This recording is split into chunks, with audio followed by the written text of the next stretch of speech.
Israel at Hamas. Tila mas lumala pa ito'y matapos idiniklara ng Israel ang state of war alert laban sa mga mapangasik na grupo ng Hamas. Ang naturang deklarasyon ay siyang nagresulta sa agarang pagganti ng Israel ng pag-atake sa Gaza Strip kung saan winasak nito ang mga gusali na siyang umano'y pinagkukutaan ng grupong Hamas. Ngunit sadyang di maitatanggi na ang naturang pag-atake ay nagresulta sa pagkasawi at pagkadamay ng mga sibilyan sa parehong panig. Isa sa pinakabrutal na kaganapan sa patuloy na sigalot ng dalawang bansa ay nang pasukin ng Hamas ang isang komunidad malapit sa Gaza Strip at walang awang minasaker ang nasa halos daan-daang bilang ng mga Hudyong sibilyan kung saan umabot ng 40 kabataan ang kanilang walang awang tinitilan ng buhay, kung saan ang mas masaklap ay nang may mga Pinoy nang nasawi sa patuloy na labanan. Banta pa ng Hamas na bawat bombang tatama sa kanilang teritoryo sa Gaza Strip ay magiging kapalit sa bawat buhay ng daang-daang bilang rin ng mga Hudyo na kanilang nabihag. Bagay na siyang naging dahilan nga kung bakit itinuturing bilang terorista ang samahan. Ngunit ang tanong, sino nga ba ang bumuo at pumapalikod sa militanting grupo ng Hamas na siyang naging pinakabrutal ng kaaway ng mga Hudyo sa loob ng mahabang panahon?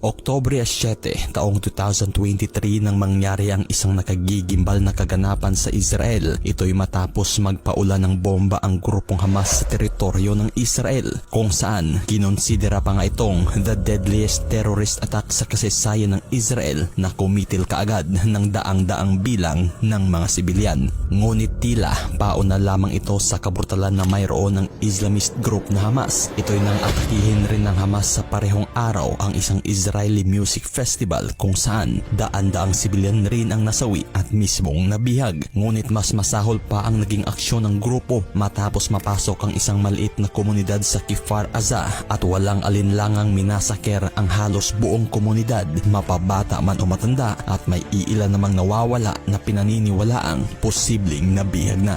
At nang dahil nga sa kabrutalan ng Hamas, talagang walang habas rin ang ginawang pagganti ng Israel kung saan humigit libong bilang na ng mga bomba ang kanilang pinakawalan na siyang unti-unting pumulbos sa teritoryo ng Gaza. Idiniklara naman ng Israel ang tinatawag nilang total blockade kung saan haharangin at puputulin na ang lahat ng mga supply patungong Gaza, kagaya ng pagkain, tubig, langis at mismong elektrisidad na siyang pangunahing supply sa mga residente na tinatayang aabot sa 2 milyong bilang na isa nga sa pinaka-densely populated territory sa buong mundo. Ngunit sa patuloy na digmaang ito, tila ba hindi nagpapatinag ang Hamas kung saan patuloy pa rin ang pagpakawala nito ng missile strike sa teritoryo ng Israel. Bagay na mapapaisip ka na lang kung bakit nga ba ganoon na lamang kalakas ang Hamas at sino nga ba ang pumapalikod sa grupong ito. Ang Hamas sa isang Palestinian militant group na kasalukuyang namuno sa teritoryo ng Gaza Strip na isa sa pinakakumakalaban sa Israel ukol sa lehitimasiya at agawan ng teritoryo. Taong 1987 nang matatag ang isang Islamic resistance movement na pinangalanang Harakat al-Muqawama al-Islamiyya o mas kilala sa bansag na Hamas, na tinatag ni Shikia Ahmed Yassin na isang Palestinian politician. Bagamat huli na ang pagsibol ng grupong ito sa humigit siglo ng labanan ng Israel at Palestine, pumapil naman ito sa tinaguriang gulo sa bahagi ng kanlurang Asya mula nang mangyari ang tinatawag na First Intifada. Dito na rin inilathala ng Hamas ang layuning burahin ang teritoryo ng Israel at mga Hudyo at ang planong pag-establisa ng tinatawag na Islamic Society sa mismong historic Palestine na kasalukuyang hawak ng Israel.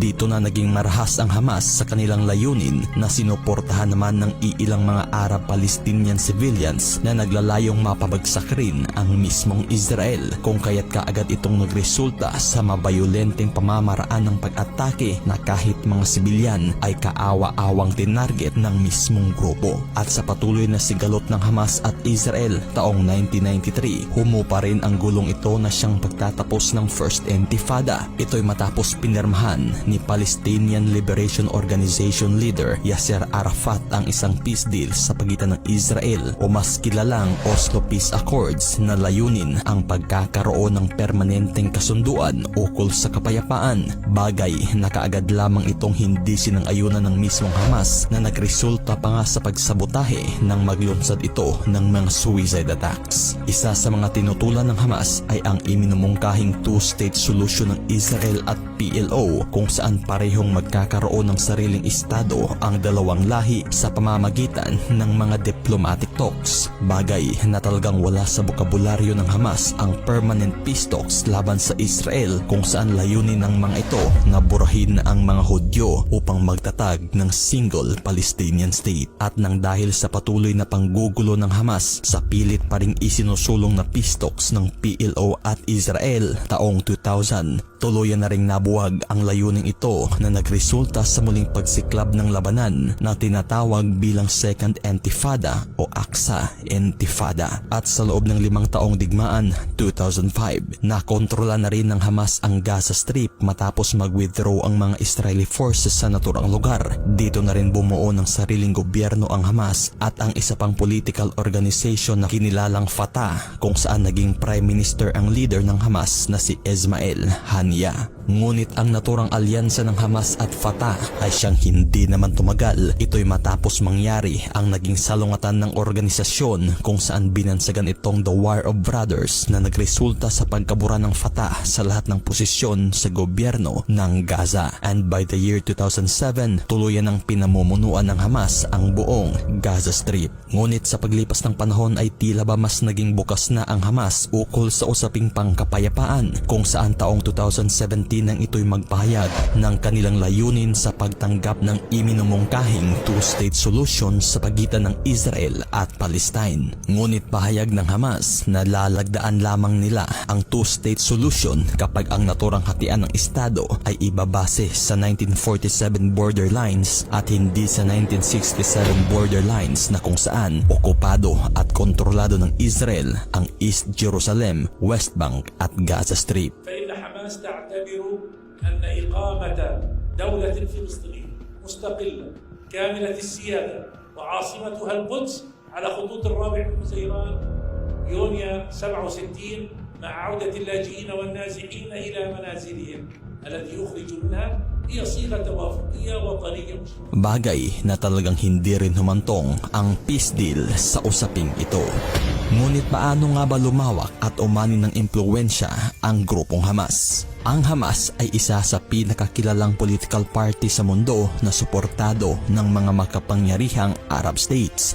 Ang Qatar ay isa sa mga pinagkukunan ng financial supports ng Hamas kung saan tinatayang nasa $1.8 billion ang naging financial support nito sa naturang militanteng grupo. Isa rin ang Iranian government sa pinakamalaking benefactor ng Hamas kung saan nagbibigay rin ito ng financial support, mga armas at mga pagsasanay. Isa sa mga kadahilanan ring suportang ibinigay ng Iran sa Hamas ay nang sa layunin nilang puksain ang Israel na kaalyansa ng Amerika na tinuturing pinakamortal na kaaway ng Iran. Isa rin ang bansang Turkey na nagbigay suporta sa Hamas. Ito'y matapos magbigay ng political support kay Hamas leader Ismail Haniyeh. Saad rin ng Israel na isa ang bansang Egypt sa mga bansang pumapalikod sa Hamas kung saan naging pangunahing daan ito sa pagpuslit ng mga smuggled weapons papasok sa Gaza sa pamamagitan umano ng mga underground tunnels na ginagamit rin sa mga military exercises. Sa kasalukuyan ay isinagawa na ng Israel ang preparasyon sa posibleng gagawing ground operation sa teritoryo ng Hamas sa Gaza Strip kung saan nasa halos 300,000 military reservist na ang nakaantabay at naghihintay na lamang ng hudyat sa pag-atake. Ngunit nagbanta naman ng isang miyembro ng Hamas Command Overseas na posible umanong sasali sa gyera ang bansang Iran at ang grupong Hezbollah na kasalukuyan na ring tumugon sa panawagan kung sakali mang isa sa ilalim ang teritoryo sa pag-atake. حلفائنا جاهزين يتدخلوا إذا كان في حرب إبادة لغزة لن يبقوا مكتوفي الأيدي ولتعلم حكومة إسرائيل أنها ستفتح باب جهنم عليها إذا حاولت أن تدمر غزة أو أن تستخدم أسلحة يعني غير تقليدية في دمار غزة طبعا أسلحة Dagdag rin ng Hamas ang panawagang pakawalan na ang mga Palestinong bilanggo sa Amerika bilang kapalit umano sa daan-daang bihag nilang Israeli civilians. هناك فلسطينيين مسجونين في أمريكا سنطالب بهم. هناك فلسطينيين اعتقلتهم أمريكا اتهمتهم أنهم يساندون المقاومة في فلسطين. اعتقلتهم أمريكا لأنهم يعملون في جمعيات خيرية تساعد المحاصرين في قطاع غزة، تؤمن المساعدات للأيتام في قطاع غزة. فأمريكا اعتقلتهم بطلب إسرائيلي وحاكمتهم وهم محكومين مؤبدات. Sa kasalukuyan ay naitala na ang libong bilang ng mga sibilyang nasawi sa magkabilaang panig na sanhi sa walang tigil pa ring gantihan ng mga pag-atake. Sigalot na posibleng magtatapos sa pagkapanalo at pagbagsak ng isa sa kadahilanan na tila ang solusyong pangkapayapaan sa kasalukuyan ay hindi na tuluyang umubra.